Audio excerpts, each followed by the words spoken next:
अब्दुल कलाम जी कहते थे, यदि सूरज की तरह चमकना है तो सूरज की तरह जलना सीखो। बिल्कुल बच्चों, यदि आप अपनी लाइफ में सक्सेस पाना चाहते हैं तो सक्सेस के उस रास्ते पे आने वाली हर कठिनाइयों को दूर करना होगा, उन्हें पार करना होगा, तभी आप सफलता की राह को पा सकते हैं। वेलकम बैक ऑन ऑनलाइन पढ़ाकू चैनल। आज की इस वीडियो में हम हिंदी ग्रामर का जो टॉपिक पढ़ने वाले हैं वो है कारक। आज की इस वीडियो में हम जानेंगे कि कारक किसे कहते हैं, कारक विभक्ति किसे कहते हैं, कारक के भेद क्या हैं और हर कारक के भेद को हम वन बाय वन समझने की कोशिश करेंगे। तो चलिए आज की वीडियो शुरू करते हैं। सबसे पहले है कारक की परिभाषा कि किसी वाक्य में संज्ञा या सर्वनाम का उस वाक्य की क्रिया के साथ जो संबंध होता है उसे कारक कहते हैं। ठीक है, अब कारक चिन्ह क्या है? तो संज्ञा और सर्वनाम के साथ क्रिया का संबंध बताने के लिए जिन चिन्हों का हम प्रयोग करते हैं उन्हें हम कारक चिन्ह कहते हैं। ठीक है, कारक चिन्ह को हम कारक विभक्ति भी कहते हैं और कारक परसर्ग भी कह सकते हैं। अब है कारक के भेद। तो कारक के 8 भेद होते हैं। ठीक है, आप ये चार्ट देख रहे होंगे। कौन कौन से? कर्ता ने कर्म को करण से, संप्रदान के लिए या देने के भाव में और को भी लगता है। ठीक है, अपादान से अलग होने के अर्थ में, संबंध का के की रा रे री, अधिकरण में पर और संबोधन हे अरे। ये थे कारक के भेद।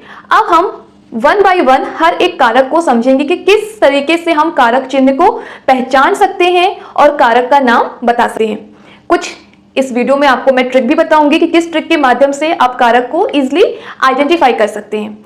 तो चलिए टाइम वेस्ट ना करते हुए आगे बढ़ते हैं बच्चों।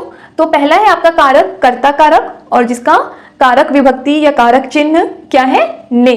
ठीक है, अब कर्ता कारक में आपको 3 या 4 पॉइंट्स हैं जो आपको ध्यान में रखने हैं। पहला पॉइंट आपको पता होना चाहिए कि कारक कर्ता कारक क्या है, कि जिस वाक्य में जो काम करने वाला है वो कर्ता कारक होता है। ठीक है, कर्ता मतलब डूअर, काम करने वाला, क्रिया को करने वाला। और कर्ता कारक में काम कौन करता है? हमेशा संज्ञा या फिर सर्वनाम, यानी कि किसी व्यक्ति का नाम होगा, यानी वो संज्ञा पद भी हो सकता है या फिर कोई सर्वनाम पद भी हो सकता है। ठीक है, तो पहला आपका है कि क्रिया करने वाला,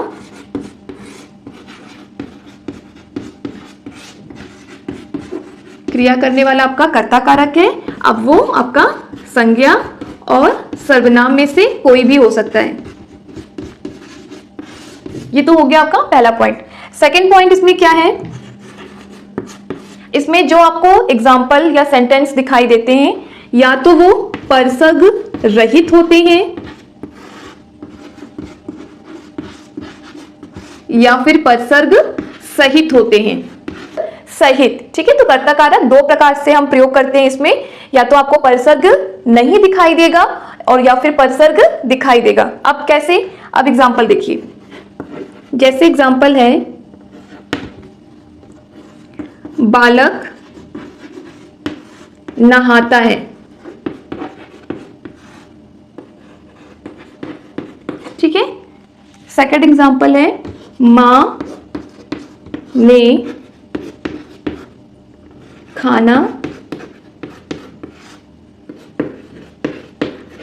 दिया।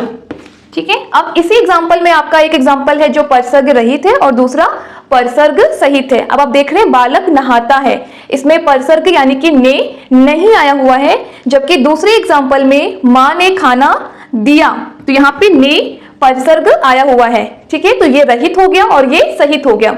अब आपके मन में ये प्रश्न आ सकता है कि मैम हमें कैसे पता चलेगा कि किसमें ने आएगा किसमें नहीं आएगा? तो बेटा इसका भी एक है, मैं आपको बताती हूँ कि जो ये आपका परसर्ग है ने वाला, ये हमेशा आपका भूतकाल में सकर्मक क्रिया के साथ आता है। ठीक है, सकर्मक मतलब जिसमें कर्म होता है। यहाँ पे कर्म क्या हो रहा है? खाना देने का। ठीक है, और ये क्या है? भूतकाल है। तो इसीलिए सिंपल सी लैंग्वेज में समझ सकते हैं कि इस ने परसर्ग आपको यूज कब होगा? एक तो भूतकाल की क्रिया में, काल जो हो वो भूतकाल हो, और दूसरा सकर्मक क्रिया हो। ठीक है, इन दोनों के साथ ही आपको कारक विभक्ति ने दिखाई देती है, और जब कर्म नहीं है और भूतकाल क्रिया नहीं है तो वहां पे आपको परसर्ग नहीं दिखाई देगा। ठीक है, अब कर्ता कारक को पहचानने के लिए हम एक छोटी सी ट्रिक भी लगा सकते हैं कि जब हम मुख्य क्रिया के साथ, वाक्य में मुख्य क्रिया के साथ कौन प्रश्न लगाकर देखते हैं तो अगर हमें उसका उत्तर मिल जाता है तो इसका मतलब वो कर्ता कारक है। ठीक है, देखिए जैसे कौन नहाता है, बालक, तो ये कर्ता कारक है। कौन खाना दिया, माँ ने दिया, तो ये क्या हो गया, कर्ता कारक। तो आप कौन प्रश्न लगाकर मुख्य क्रिया के साथ कर्ता कारक की पहचान कर सकते हैं। अब चलते हैं अपने नेक्स्ट कारक यानी कि कर्म कारक पर। कर्म कारक और इसकी कारक विभक्ति है को। तो इसका पहला पॉइंट है कि वाक्य का या वाक्य की क्रिया का फल जिस संज्ञा या सर्वनाम पर पड़ता है उसे कर्म कारक कहते हैं। ठीक है, वाक्य की क्रिया का फल, वाक्य की क्रिया का फल संज्ञा या सर्वनाम पर, संज्ञा या सर्वनाम पर पड़ता है वो आपका कर्म कारक कहलाता है। ठीक है, दूसरा पॉइंट है कि इसका कारक चिन्ह को है। ठीक है, और थर्ड है कि सेम इसमें भी जो आपको कर्म कारक से जुड़े हुए वाक्य या बने हुए वाक्य दिखाई देंगे उसमें भी या तो को लगा होगा या फिर को नहीं लगा होगा। ठीक है, जैसे एग्जांपल देखिए,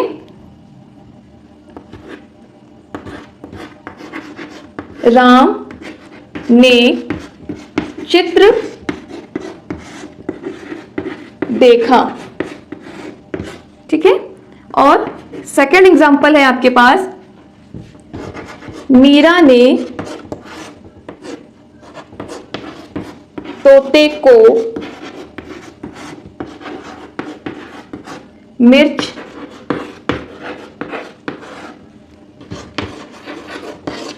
खिलाई। अब आप देख रहे बेटा, राम ने चित्र देखा, इसमें आपको को चिन्ह नहीं दिखाई दे रहा, यानी कि ये क्या है, परसर्ग रहित है।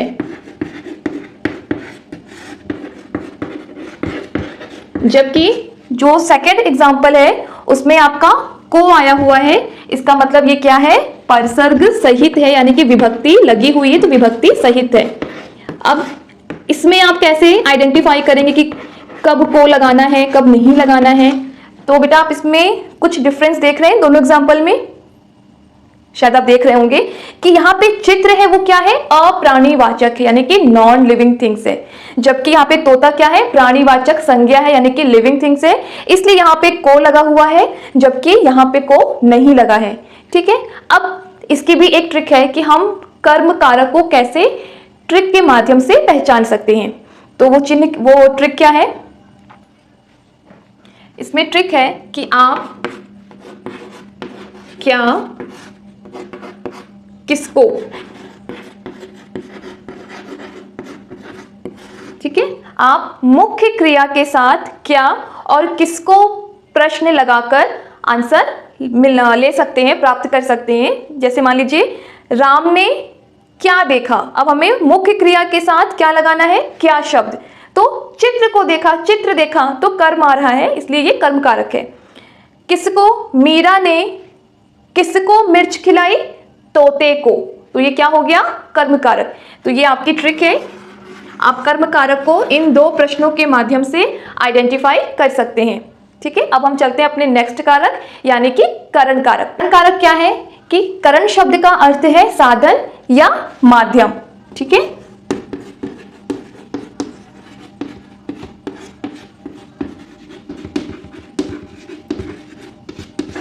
सिंपल सी लैंग्वेज में करण कारक को समझें तो जिस साधन या माध्यम के द्वारा क्रिया को किया जाता है वो आप वहां पे आपका करण कारक होता है। ठीक है, अब इसका कारक विभक्ति या परसर्ग क्या है, से या के द्वारा।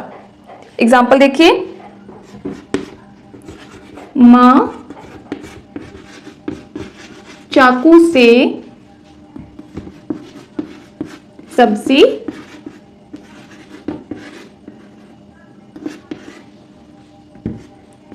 काटती हैं। ठीक है, किस साधन से काम हो रहा है, चाकू से हो रहा है। ध्यान रखिए यहां से है तो जिस साधन से काम किया जा रहा है वहां पे करण कारक होता है। नेक्स्ट एग्जांपल है वे बस के द्वारा मुंबई गए।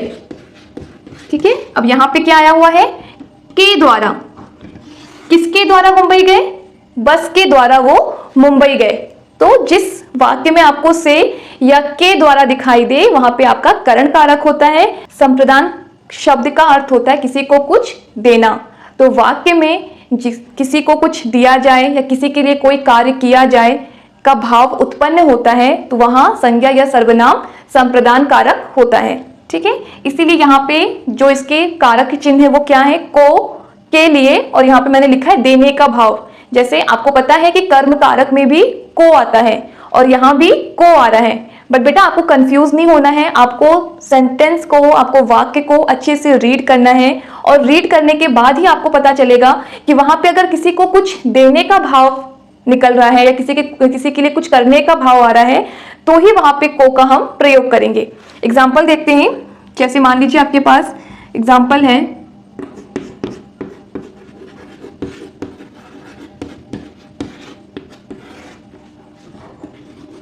भिखारी को खाना दो।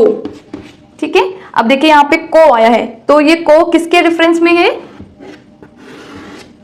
देने के भाव में। क्या दिया जा रहा है, खाना देने की बात हो रही। जब देने का भाव हो, देने जैसे शब्द आपको उसमें लिखे हुए दिखाई देंगे तो आप समझ जाना कि यहाँ पे जो को लगा है वो संप्रदान कारक के लिए ही लगा है। दूसरा एग्जाम्पल देखते हैं, माता जी के लिए चाय लाओ।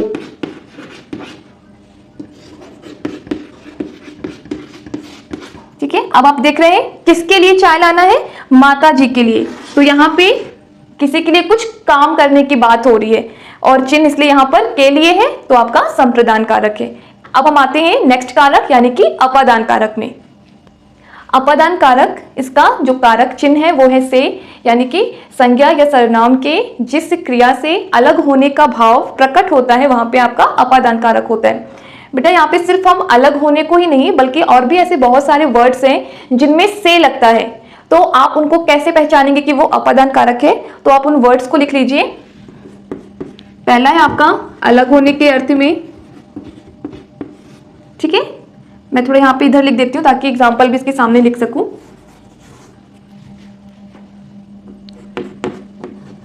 एक आपका है अलग, ठीक है, दूसरा है निकलना,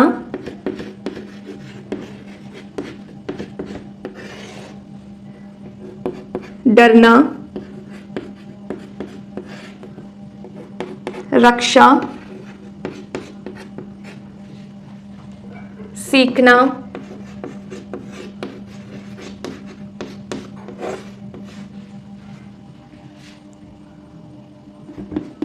शर्माना या फिर तुलना। अगर आपको किसी भी वाक्य को पढ़कर इस तरीके के कोई भाव दिखाई दे तो भी वहां पे से लगता है और वहां पे कारक क्या हो जाएगा आपका अपादान कारक। एग्जाम्पल देखते हैं, पेड़ से पत्ते गिरते हैं।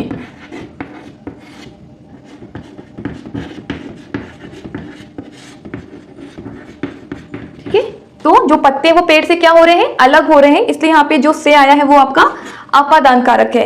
नेक्स्ट है निकलना, गंगा नदी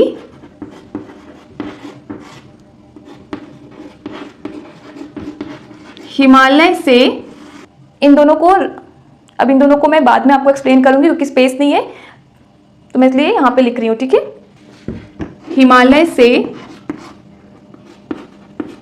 निकलती है।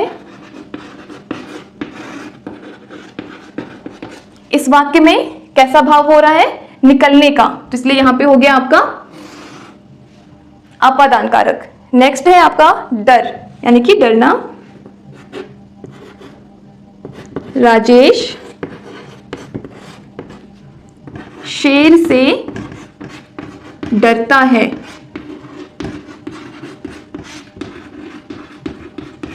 तो यहां कौन सा भाव है? डरने का, इसलिए यहां पे आपका है अपादान कारक। रक्षा, मोहन ने चोरों से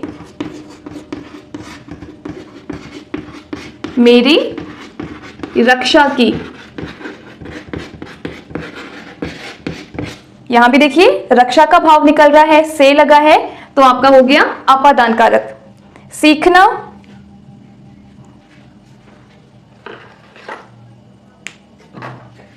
सीखना का क्या है?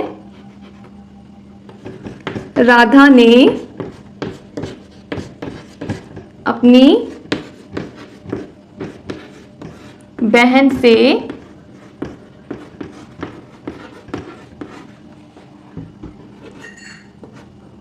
साइकिल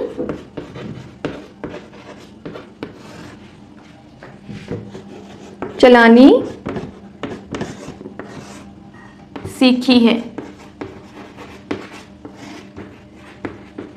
अब देखिए इस वाक्य में सीखने का भाव निकल रहा है, इसलिए ये आपका हो गया यहाँ पे अपादान कारक।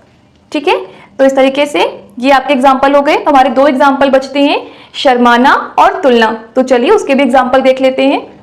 बेटा, जब किसी वाक्य में शर्माना या तुलना करने का भाव आएगा तो वहां पे अपादान कारक होगा। एग्जाम्पल देखिए, वह बड़ों से शर्माती है। अब आप देख रहे हैं यहाँ पे शर्माने का भाव है और कारक चिन्ह क्या है? से, तो आपका हो गया अपादान कारक। तुलना में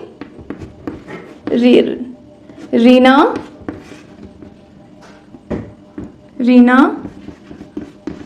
मोहन से लंबी है। अब देख रहे हैं यहाँ पे दो लोगों की हाइट में तुलना हो रही है, तो जब तुलना का भाव आएगा तो वहां पे आपका हो जाएगा अपादान कारक। अब नेक्स्ट है संबंध कारक। संबंध कारक शब्दों के जिस रूप से किसी व्यक्ति या वस्तु का किसी दूसरे व्यक्ति या वस्तु से संबंध ज्ञात होता है तो वहां पे संबंध कारक होता है। ठीक है, इसका चिन्ह क्या है? का, के, की और रा, रे, री। ठीक है, एग्जाम्पल देखते हैं। यह राम की पुस्तक है। अब यहां क्या है? पुस्तक का संबंध किससे है? राम से है, और बीच में चिन्ह क्या आया हुआ है? की आया हुआ है, तो ये आपका हो गया संबंध कारक। दूसरा एग्जाम्पल देखते हैं। तुम्हारी सखी आई है। सखी मतलब सहेली। तो यहां पे संबंध क्या है? फ्रेंड्स का है कि तुम्हारी सखी आई है। अब आप देख रहे हैं यहाँ पे शब्द के अंत में क्या आया हुआ है? री आया हुआ है, इसलिए ये हो गया आपका संबंध कारक। नेक्स्ट है अधिकरण कारक। अधिकरण शब्द का अर्थ होता है आधार। तो शब्द के जिस रूप से क्रिया के आधार का बोध हो, यानी कि क्रिया के आधार का ज्ञान हो, वहां पे अधिकरण कारक होता है। अब आधार मतलब है स्थान, जहां पे आपको बताया जाए कि ये क्रिया किस जगह पर हो रही है, तो वहां पे आपका अधिकरण कारक होता है। और इसका जो कारक चिन्ह है वो है में और पर। एग्जाम्पल देखिए, इस कक्षा में 40 छात्र हैं। ठीक है, इस कक्षा में 40 छात्र हैं। तो कहां पर? कक्षा में, तो जगह क्या बताई जा रही है? कक्षा में, तो ये हो गया आपका अधिकरण कारक। नेक्स्ट एग्जांपल लेते हैं। बच्चे मेज पर बैठे हैं।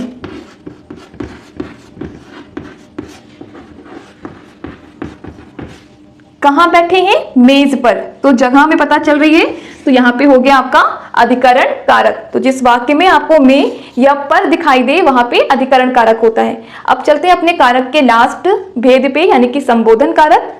संबोधन कारक संज्ञा के जिस रूप से किसी को संबोधित यानी किसी को बुलाया जाए वहां पे आपका संबोधन कारक होता है। और बेटा आप ध्यान रखना, संबोधन कारक वाले वाक्यों में आपको विस्मयादि बोधक चिन्ह जरूर दिखाई देंगे। तो इस तरीके से भी आप संबोधन कारक को आइडेंटिफाई कर सकते हैं। ठीक है, संबोधन शब्द का अर्थ हो गया किसी को बुलाना, तो इसका चिन्ह क्या है, हे और अरे। जैसे मान लीजिए एग्जांपल है, हे भगवान, हे भगवान दया करो। तो यहां भगवान को संबोधित किया जा रहा है किस शब्द से, हे से, और हे के जस्ट बाद विस्मयादि बोधक चिन्ह लगा है, इसलिए ये आपका हो गया संबोधन कारक। ठीक है, नेक्स्ट एग्जांपल है, अरे अरे संभल कर चलो।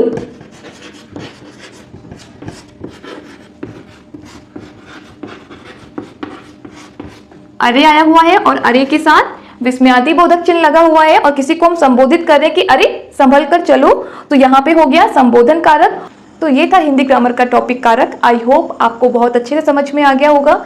जितनी आप प्रैक्टिस करेंगे कारक आपको उतने अच्छे से समझ में आता चला जाएगा।